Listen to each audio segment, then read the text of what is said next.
Ashamaa harka fuunee jaalatamtoonni fi kabajamtoonni hordoftoonni seenaatuuf nageenyi koo kan jaalalaa kabajaa iddoo isin jirtan hundatti isin qaqqabu. Haadallee viidiyoo biraatiin walitti deebinee jirra. Viidiyoon adda qabadhee isin deebi'e immoo rakkoo biyya ormaatiin wal qabata jechuudha. Rakkoo biyya ormaa silaa dhagahuullee himuullee baay'ee ulfaatee jira jechuudha. Silaa bakka deeman hundatti rakkoodha. Yaada rakkoo hundarraa namni xiqqoo shiwaa irraa hubate akkasuma rakkoo nama tokko irra ga'e akka nama hundarra hin geenye jedheeti kan dabarsan jechuudha sooshaal miidiyaadhaan nama tokko yoo hubateedha jechuudha. Rakkoon nama hundarra ni gahaa miti kan nama tokko irra ga'e ammoo tuyyuu nama hunda akka waliin hin geenye fi kan dabarsan jechuudha. Namni irraa hubattanii maalirraa kan ergaa kana naan gahe obboleettii teenya Shawaa Lixaatti kan argamtu Geexee Guutamaa jedhamti jechuudha. Intalli tun riikoordiin isheen naagoote yookaan mootiidhaan isheen na dabarsuuf sagalee naagoote kun daqiiqaa 27 jechuudha. Addaan kukkutaatitti kan isheen onni jettee na riikoordii goote jechuudha. Daqiiqaa 27 san immoo WhatsApp irraa gadi buusee isin biraan gahuun baay'ee ulfaata. Ulfina kiyyarrallee isiniif illee daqiiqaa kana baay'eetu gaddisee waan hin beekneef xiqqoo isin hufachiisa yookaan immoo isin ifachiisa. Daqiiqa 10 gadhiisu iyyuu nuti dheeressite waan jettaniif anis daqiiqaa yoo guddatte daqiiqaa 10 kanan gahu achi keessaa immoo iyyuu sagalee ishee akkuma jirutti fuudhee isin biraan gahu achi keessaa gabaabseeti kanan isin biraan gahu yeroo tanan filadhe jechuudha. Kanaaf intalli tuni yeroo duraatiif akkuma barumsa seenuuf jalqaban jechuudha. Akkuma Oromoon ishii barumsaa gaheetti barumsa sanas seenee barumsa yeroo seenutti 1-8 warra biratti ni baratanii yeroo kana ofii kiyyaan of barsiisaa ture jettee waa haasofte jechuudha. Isheen migira hodhee gurguree akkasittiin of barsiisaa ture.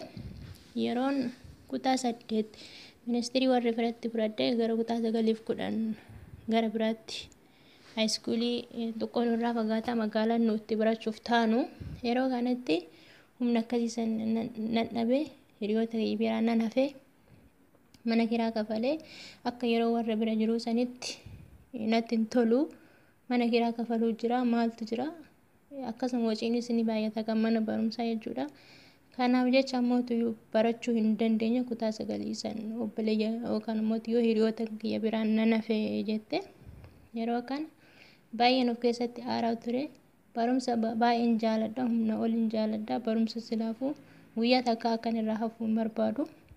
Ta'uufuu humni kiyya nan eeyyamne waan ta'eef homaa gochuu hin dandeenye kutaa 9 hiriyoota kiyya biraan nan hafee osuma hafee hin jedhu silaafuu barumsa kana barachuu hin danda'u ka'eetan biyya ormaa kana deema of jijjiira jedheen karoora akkasii qabadhe. Yeroo kanatti ammas maatiin kiyya akkasitti waan biyya ormaa sana erganii karoora akkasii san hin qabanii ta'uyyuu eessuma kiyya tokko jira eessuma kiyya kanaan birrii namarraa na liqeeffadhuuti akkanan biyya ormaa deemu na taasisi naan jedhen jette dhiifama. Yeroo kanatti jechuudha inni fuudhee birrii namarraa na liqeeffate ka'ee akka biyya Kuweet deemu na taasise. Yeroon biyya Kuweet deemee akkas ji'a lama guutee kan birrii liqeeffate san deebisee akkas ji'a sadaffaa seen obboleessumni kiyya sun na jalaa boqotee yookaan ammoo ni du'e jette. Birrii an dura isaarratti ergachuuf karoora akkasii qabadde Kuweet deeme. Yeroo ji'a 2 guututti eessumni kiyya kun ni du'e. Amma immoo maatii irratti yoon ergadhe maatiin yookaan na jalaa balleessan jedhee shakkii akkasiisan durumayyuu yeroon barumsa baradhu yoomaa waan isaan na gargaaran hin jiru. Ofiin of barsiisaa ture erga mootii xiqqoo ishii sadarkaa olaanaarra gahee bakka san nan dadhabeetu hafe sababa saniin kan isheen biyya ormaa deemte jechuudha. Yeroo kana amma garan itti garagaru nan dhabe birrii ofirratti isaan immoo maatiin ani bira jiru ji'aan naa kennanii birrii osoo harka kiyyatti hin kennin baankiitti galchaniidha kan isheen jettu jechuudha. Yeroo kan maatuma kiyya irratti ergaa ture kan waggaa 4 jechuudha. Maatii kiyya irratti ergaa ture.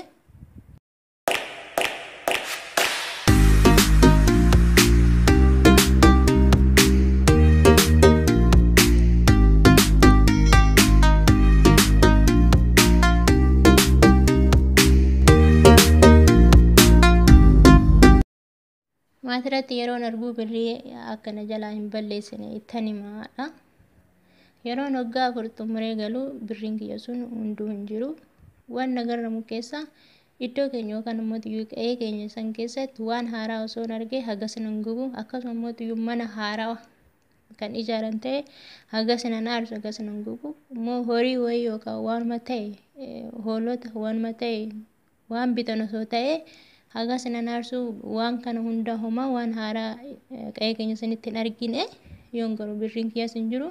Wanni haaroftillee homaayyuu hin jiru ni jettee jechuudha. Intalli tuni yeroo kana baay'ee naaree siruma kan yeroo barumsa hiriyoota kiyya biraa hafee sanirra kana caala baay'ee humna ol na ta'e na aarsee akkasuma namni hayizoos naan jedhu hin jiru. Obboleeyyanis ni qabna.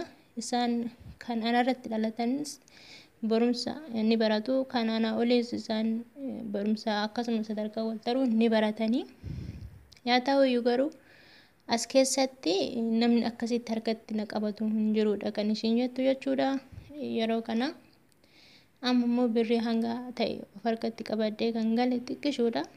Ishee tanaan ammallee chaansii nan qabu gara biyya ormaa deeme birrii harkatti qabadhee galuudha jedheeti kana yaade. Akkasuma osoo asii achi jedhu ji'a 2 biyya keessa guute gara Kuwaatar deeme jechuudha. Nan hojjechaa ture mana nagahee intala nama lamaan hojjechaa turre. Intalli tun immoo zeegaa biraati, Itoophiyaa osoo hin taane zeegaa biraati. Yeroo kanatti birriin of biratti isaan irraa fuudhe of biratti qabachuu baay'een sodaadhe. Intala sana sodaadhe. Akkasuma immoo ijoolleen mana keessa jiranis nama baay'eedha guddaadha. Isaanis waan na jalaa fuudhanii laata jedheen shakkee birriin tiyatuun isaanumarraa akkanaa teessu filadhe ni jette jechuudha.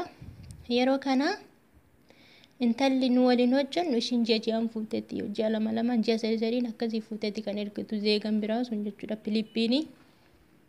Ishiin hin argatte. Ani gara mootuyyuu birriin tiyyatuun isaanumarraa akka teessu kanan ani filadhe. Isaan naa kafalan riyaala chiitti jechuudha. Kuma kajaan naa kafalan jette.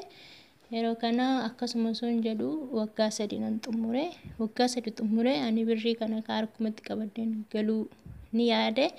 Yeroo kana nan galaa dhafu bakka waa qopheeffadhee uffata nan bitadha jedhee yaade akkas osoo hin jedhu waan an ta'e hin beeku. Biyyuma kiyyattiin of argeedha. Achitti waan taate hin beektudha amma isheen biyyattiin of arge. Biyyattuu kan of arge baay'ee nama garrama. Obboleeyyan kiyya dhugaa dubbachuudha jechuudha. Biyyattiin of arge biyyatti kan of arge akka warri kiyya naan jedhetu torbee tokko guuttetti kan ishiin of beekte.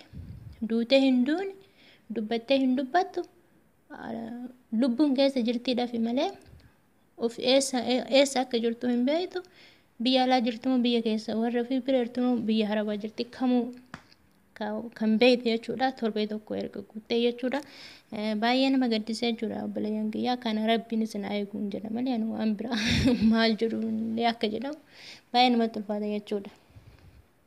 Intalli tun galtee erga torbee tokkotti of beekte birriin ishii waggaa 3 Kuwaataritti xaarte riyaala 1000 meeqa akka ta'u isin wasaabati. Baay'ee ulfaata ni dhabde jechuudha. Waan isaan na tuqaniin hin beeku. Hagammaatuyyuu mataan kiyya na dhukkubaa. Ammayyuu of hin beeku. Jismiin kiyya narratti lalaamshaa'ee akkasuma mootuyyuu amma kunoo maatii ofii bira jirti jechuudha. Hanga saniinuu maatiin ofiin yoomillee yeroo san birrii ishii jala nyaatanii jala balleessanii ishiin aarisaniin kanarra buute. Amma warri si baay'eetti dhaga'ama jechuudha. Yaa ta'uyyuu sababa isaaniitirraa hin ishiin kana hunda geesse jechuudha. Ammallee lama nyaatamu jechaadhaaf birrii akka hojjetteen isaan irra tursiiste. Isaanuma waan tuqaniin ishiin hin beektu. Kunoo biyyattuu erga galte torbee tokkotti kan ishiin eessa akka jirtu of beekte jechuudha. Waggaa 3 akkasitti jaraa hojjettee ni galte. Amma garuu waan an jedhu hin beeku kana lammiin kiyya kan biyya arabaa kamirrayyuu jiru akka dhagaan adaraa jetteeti kan ishiin natti himte jechuudha. Ishiin baay'ee haasofte kan amma akkan isin himu kanaa miti baay'ee haasofte daqiiqaa 27 jechuun baay'ee guddaadha. Yaa ta'uyyuu daqiiqaan guddateerra immoo keessaa xixiqqeessee akkan isin biraan gahu kana fakkaata jechuudha. Akka waa hedduu irraa hubattan abdiin qaba. Hiriyoota keessaniifillee akka sheer gootan abdiin qaba jechuudha. Warri biyya arabaa kamirrayyuu jirtan bakka isin jirtanitti rabbii bichaan isin haa eegu malee namni homaa isin eeges isinis of eegdanii hin baastanii kan nama nyaachisullee kan nama hanqisullee rabbii tokkicha waan ta'eef jechuudha.